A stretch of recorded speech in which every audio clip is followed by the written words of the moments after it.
Welcome back everyone, my name is संकेत। तो चलिए देखते हैं निफ्टी में अभी क्या हो सकता है। What could be the possible scenario happening in Nifty. आज के दिन देखा जाए तो 24,125 में निफ्टी की जो है क्लोजिंग हो चुकी है। और उसके बाद ये जो मार्केट वन वे रैली गया है, अभी ये ओवर स्ट्रेच जो है, अगर हम देखा जाए ना तो बैंक निफ्टी भी है। आज के दिन जो मार्केट ऊपर गया है उसके पीछे मेन कंपोनेंट जो थे वो बैंकिंग सेक्टर का स्टॉक थे। बैंकिंग सेक्टर की वजह से निफ्टी जो है वो काफ़ी ऊपर चला गया है। अगर निफ्टी के मेन कंपोनेंट्स अगर हम देखेंगे like Reliance, H D F C bank अगर हम देखेंगे तो मैक्सिमम इसे स्ट्रेच करने वाला H D F C bank है। अभी H D F C bank जो है वो काफ़ी ओवर स्ट्रेच हो चुका है। ओके, वो काफ़ी बहुत ज़्यादा ही कम समय में बहुत ज़्यादा ओवर एक्सटेंड ओवर स्ट्रेच हो चुका है। तो यहाँ पर अपसाइड में ज़्यादा पोटेंशियल नहीं है। ओके, अपसाइड में there is a very small potential to go the up, to go the market up. अभी बैंक निफ्टी में भी अगर हम देखेंगे, अगर if you look at bank Nifty ने ऑल टाइम हाई तोड़ दिया है। ओके, ऑल टाइम हाई ये भी वन वे ऐसा अच्छा खासा फोर्स से ब्रेक किया है। लेकिन अगर ये हमें यहाँ पर वेट करना होगा कि मार्केट सस्टेन कर रहा है या नहीं। अभी एक दो दिन हमें वेट करना होगा। अगर कल कोई, जस्ट इमेजिन, अगर कल मार्केट गैप अप होकर अगर कोई निगेटिव कैंडल बनता है या फिर गैप डाउन होने के बाद अगर मार्केट नीचे जाना स्टार्ट होता है, then it will be a negative sign for me. I will prefer to short the market, okay, till this bottom 49,100 की लेवल तक।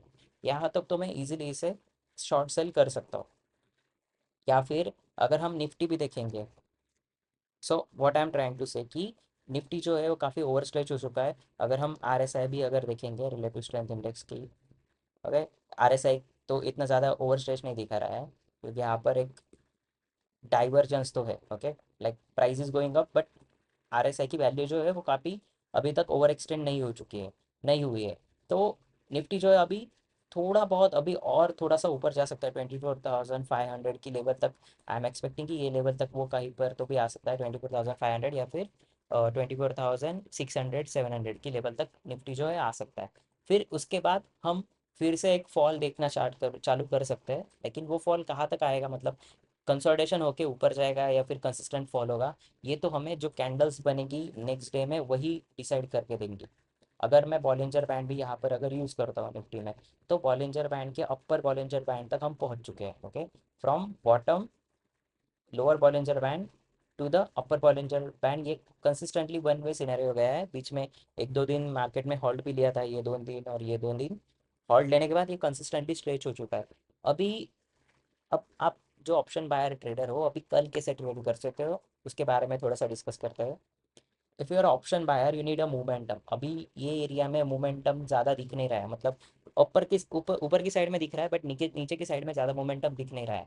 तो हम वेट करेंगे कि जब तक कोई निगेटिव कैंडल नहीं बनता ना, या फिर एक इन्वर्टेड हैमर, ओके, या फिर कोई hammer candle, shooting star candle अगर कोई नहीं बनता है जब तक, या फिर बेरिश एनगल्फिंग कैंडल नहीं बनता है, तब तक हम वेट करेंगे। आई एम एक्सपेक्टिंग कि ऐसा कोई सिनेरियो बन जाए यहाँ पर, ऐसा, या फिर ये भी कैंडल अगर बनती है, इवनिंग स्टार अगर कल बनता है, ओके, ऐसा कोई निगेटिव कैंडल, रेड कैंडल बनता है, देन उसके बाद हम धीरे धीरे सेल करना स्टार्ट कर सकेंगे। It will be a very good risk reward ratio.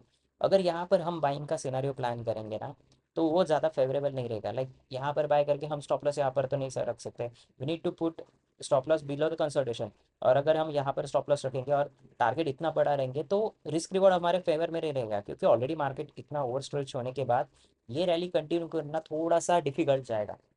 मैं ऐसा नहीं कह रहा कि नहीं होगा, but it will be a difficult task, क्योंकि बॉलिंजर बैंड ब्लास्ट होने के बाद ज़्यादा देर तक मार्केट सस्टेन नहीं कर पाता है। 2 3 दिन 4 दिन सस्टेन होगा, उसके बाद निगेटिव रैली स्टार्ट होती है जब भी वन वे जाता है तब। हाँ, अगर नॉर्मली कंसल्टेशन करके जाता है तो इट्स अ डिफरेंट सिनेरियो। पीछे भी, पीछे की तरफ भी हम देखेंगे कि यहाँ पर बॉटम में कंसोलिडेशन करने के बाद इसने अपर साइड की रैली दी थी। ओके, बॉलिंजर बैंड के लोअर में आके इसने 7 8 दिन यहाँ पर टाइम स्पेंड किया, फिर बाद में अप साइड में ब्रेकआउट देके फिर ये रैली कंटिन्यू हुआ।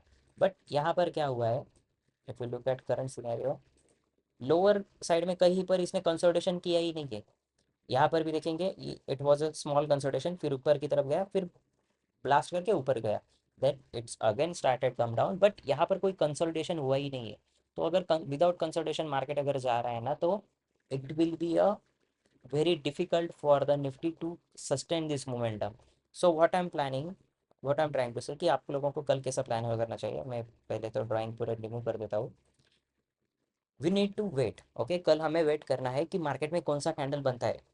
अगर रिस्क रिवॉर्ड आपके फेवर में आता है 15 मिनट टाइम फ्रेम पर, अगर आपको कोई शॉर्टिंग अपॉर्चुनिटी दिखता है अभी 15 मिनट टाइम फ्रेम पर अगर हम देखेंगे तो 24,180 या 24,200 के अराउंड अराउंड काफ़ी अच्छा खासा कंसोलिडेशन हो चुका है।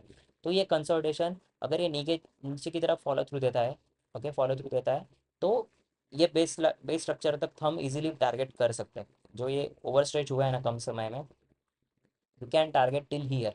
बट वहाँ पर करने के लिए ट्रेड आपको कैसे करना पड़ेगा, you guys need to use 20 EMA, okay। I will just use EMA now, exponential moving average, और यहाँ पर I am putting the value 20 EMA, okay। Just wait a minute,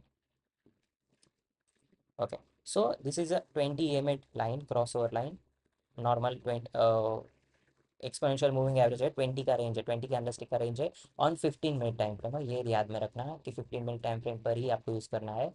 15 minute time frame पर use करने के बाद अगर ये नीचे आता है, ओके, जस्ट इमेजिन अगर ये नीचे आता है उसके बाद रिवर्स बैक हो जाता है, मतलब ये EMA जो है EMA के ऊपर प्राइस जाता है, then again if started falling, तो वहाँ पर आपको शॉर्ट करना है, okay. You guys need to short here.